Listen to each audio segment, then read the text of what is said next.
So our fifth group is going to speak about advancing urban agriculture and talk about ways of doing that in New York City.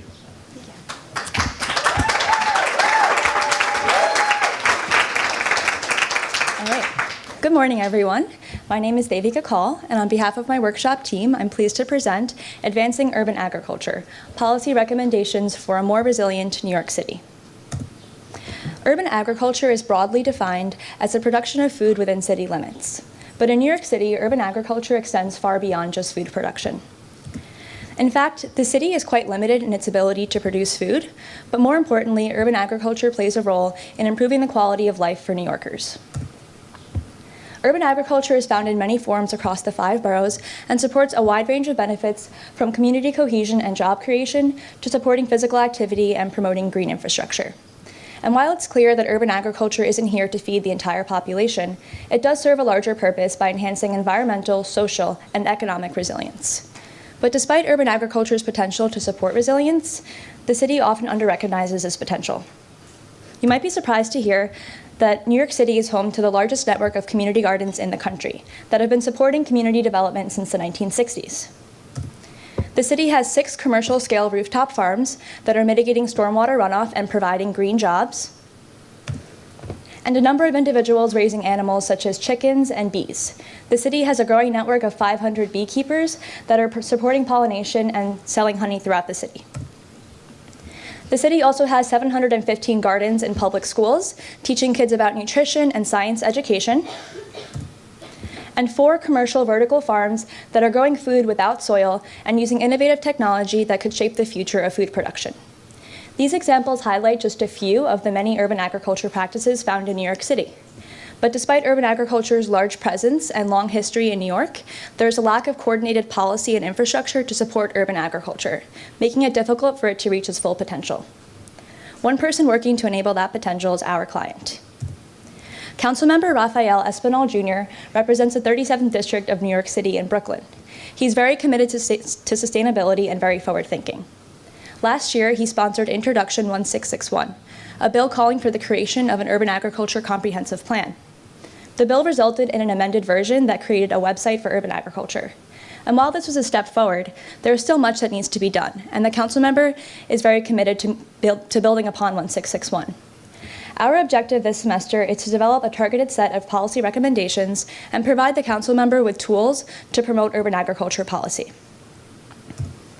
So to get a comprehensive understanding of the urban agriculture landscape, our work approach included conducting a literature review, interviewing stakeholders from the government, businesses, academia, and nonprofits, attending a variety of conferences, and making site visits to community gardens, schools, and commercial enterprises. Our work informed our final report and policy recommendations.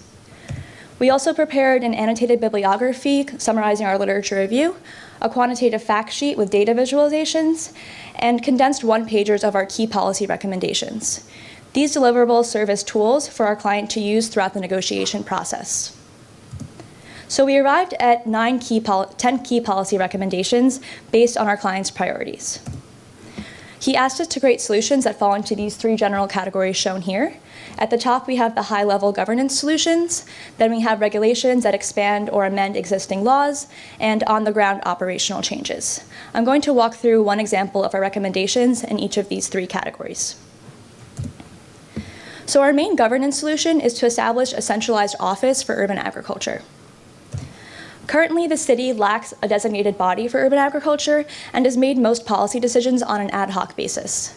There are over 20 city agencies involved in urban agriculture and many stakeholders, and there's a need to better coordinate these disparate groups. The council member has a political history of creating offices within city government, such as the Office of Nightlife, and expressed interest in creating an urban agriculture office early on in the semester. In fact, based on our midterm findings, he went ahead and began drafting legislation to create this urban agriculture office. Moreover, cities across the country, from Baltimore to Portland, have made urban agriculture a central part of their sustainability goals and created urban agriculture offices or councils. But despite being a sustainability leader, New York City is falling behind in terms of urban agriculture policy, but our client hopes to change this.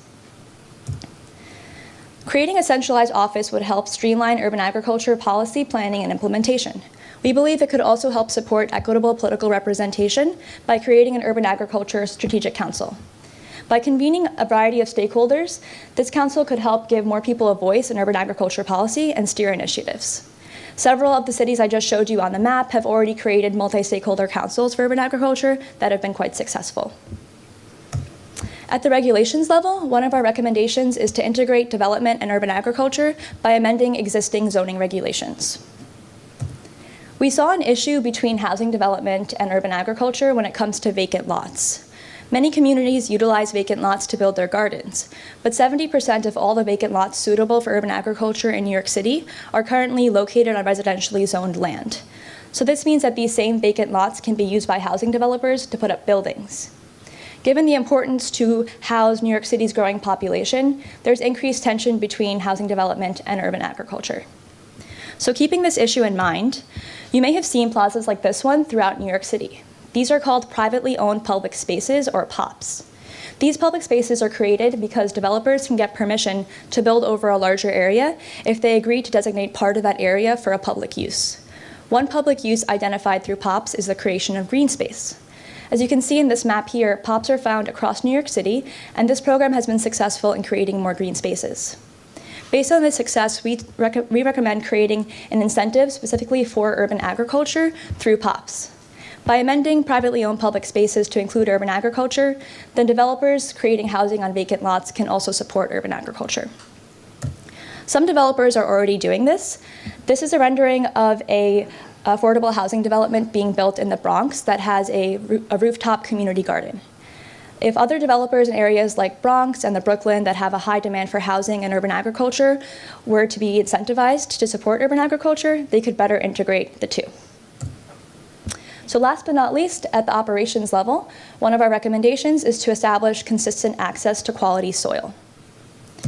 One of the stakeholders we interviewed said, "We don't have access to good soil. If there was more substantial support from the city, it would be a really big win." Consistently, we found that a number of urban agriculture practitioners do not have consistent access to this fundamental basic resource. There are a number of soil distribution programs in the city, such as the Office of Environmental Remediation's program to transfer excavated soil between construction sites. The soil comes from deep in the ground and is of better quality. New York City Parks and Rec also has a program that has pop-up soil banks, and Department of Sanitation does the same with compost. And compost can be mixed in with soil and used for growing. But these programs are not as consistent as folks would like them to be. So we found that while there are these existing programs, urban agriculture is not included specifically in the soil distribution supply chain. So we recommended creating soil banks specifically for urban agriculture. If we could coordinate these existing programs to allocate a portion of their soil or compost for urban agriculture, then practitioners could have better access to this important resource.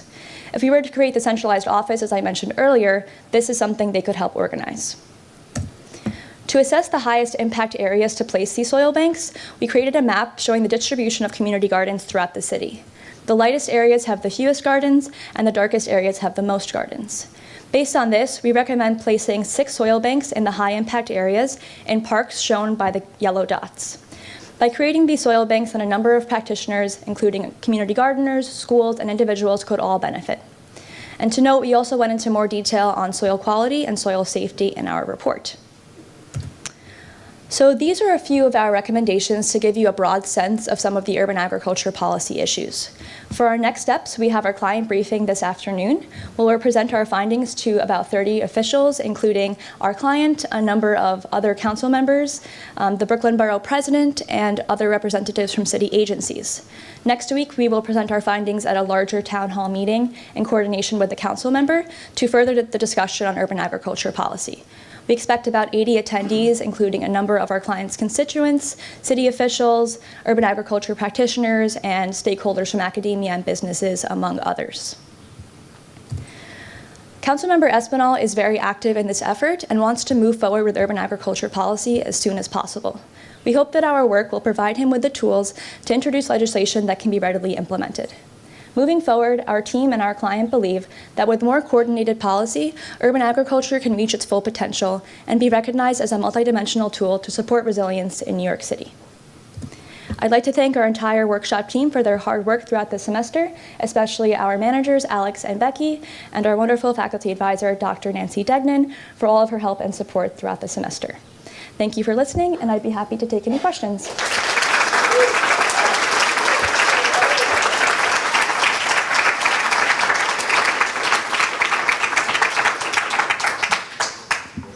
Thanks for a great presentation, Dev.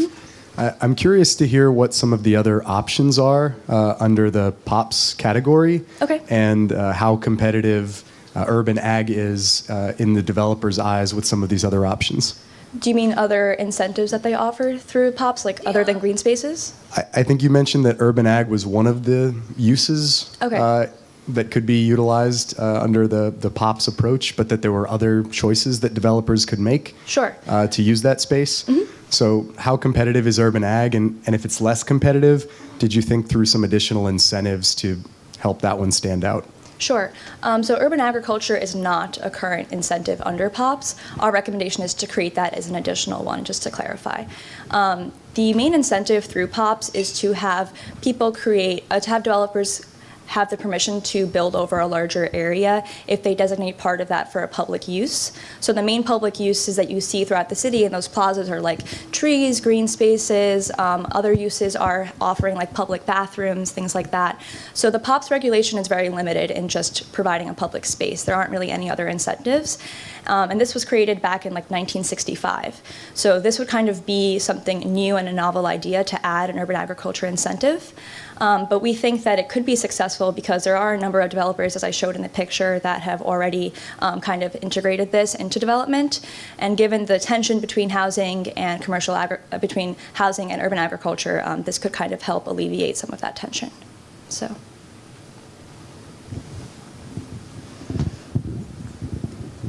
Thank you. I noticed in your map that there was less activity in the Queens and in Staten Island. So did you see that there was potential for those areas or interests, and what would be, if you noticed, a reason for less or any challenges to expanding that? Are you asking why is there less urban agriculture in those areas? Yeah, why is there less, and are there certain roadblocks that would prevent that from changing? I'm not exactly sure. I can defer that to my colleague, Ella. It goes along with the single housing thing, is that a lot of people in these areas have like houses and their own gardens and backyards. So there's like a less need for like that community garden space for green access and stuff.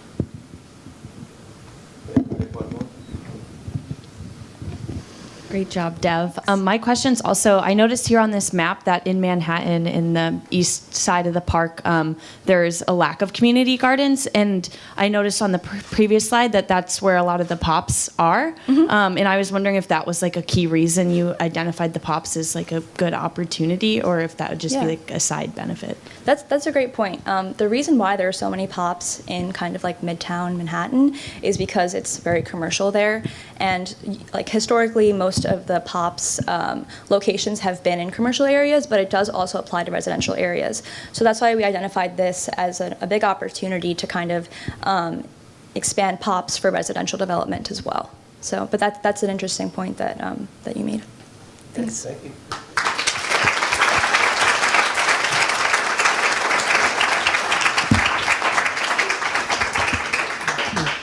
All right, so a couple of thoughts here. First, I want to congratulate the groups on a series of excellent presentations, so let's all applaud the group.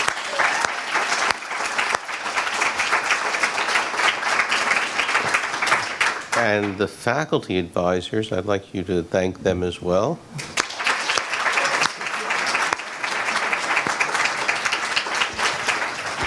So I want to reflect a little bit on what we've seen here. First, the scope of issues going from ecosystems to general sustainability management to energy policy to waste to agriculture. When we first started studying environment, we talked about an interconnected set of issues: water, air, toxic, soil, agriculture, ecosystems. It's hard to separate these. They're all part of sustainability, and our curriculum asked you to learn about all of these things and the connections between them.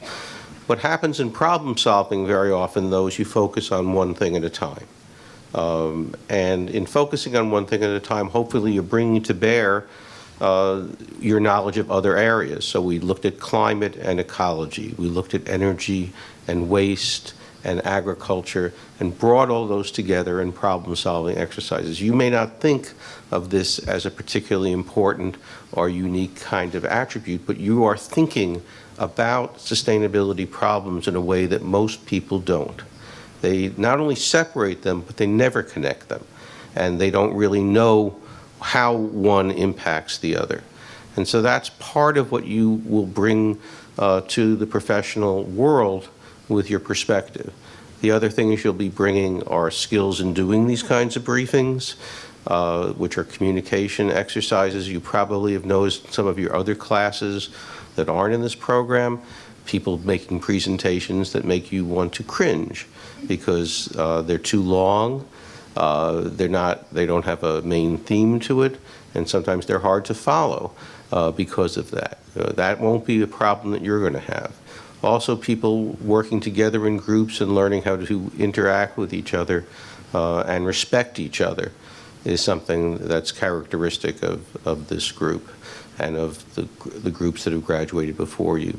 You're also going to have the advantage of over a decade, actually over 15 years, of graduates of this program who've gone through pretty much the same experience you have. And I'm sure that those of you who are actively looking for professional opportunities are noticing that people you talk to who have a degree from this program remember their climate and chemistry and econ and all the rest and understand that collective experience and know what you know. And that's a very useful thing. But we're now in a period of time in America where the things that we're doing are under attack by the federal government in a way that we've never really seen before. Yesterday, the administrator of EPA talked about not using anonymous data, that everything had to be replicated. I'd like to replicate him someplace on a different planet, but that's a different story. The point is that there is going to be a problem over the next few years in some places in this country in addressing the issues that are central to us and to this program. And nevertheless, the broad sweep of history is behind you. And not just in this country, all over the world, in cities and in corporations, people understand what's going on. So we have Mike Bloomberg stepping up and paying America's share into the Paris Accord. That's part of our collective experience. We have corporations and governors all contributing and saying that they're still in the accord even if the federal government's out of it. And so part of what you're a part of and part of the skills that you've developed will contribute to the solution of these problems or making them less bad over time. And it's going to be a matter of 2 steps forward and 1 step back. To give you a historical perspective, it always has been. This is not something new. It's just a little bit more extreme right now. But I still firmly believe that the things that that you know and the things that you're going to bring into the professional world are incredibly valuable and incredibly rare. And so I think you should congratulate yourself on being very close to the completion of this very important degree. I know it's important to you professionally. It's actually important to the world. There are not enough people doing sustainability professions. There are not enough people trained to do it. Many of the people who are doing this work have different kinds of degrees and different kinds of orientation and need the kinds of skills you're bringing to bear. So have a lot of confidence that you have those things, because you do. And one indication of the sort of collegiality and solidarity of this program, a few years ago, the graduates decided after they purchased their caps and gowns that they had no reason to keep them. And so, in fact, they contributed them to the program. We have them on the 14th floor, and starting next week, we'll be distributing them. And when you're finished with them, you'll be giving them back to us. We'll be sending them to the dry cleaner, and then they'll be distributed next year. And so that's something that the people, I don't know, must have been 5 or 6 years ago, decided to do. We still have them. Starting on Monday, we'll be distributing them. Most people don't really need to own these things. You only get to wear them once, unless you become a professor, and then you have to wear it once a year. I hope you'll be coming up to the 14th floor of SEPA and getting your caps and gowns. Anyway, congratulations to all of you, and let's enjoy some more refreshments. Thanks.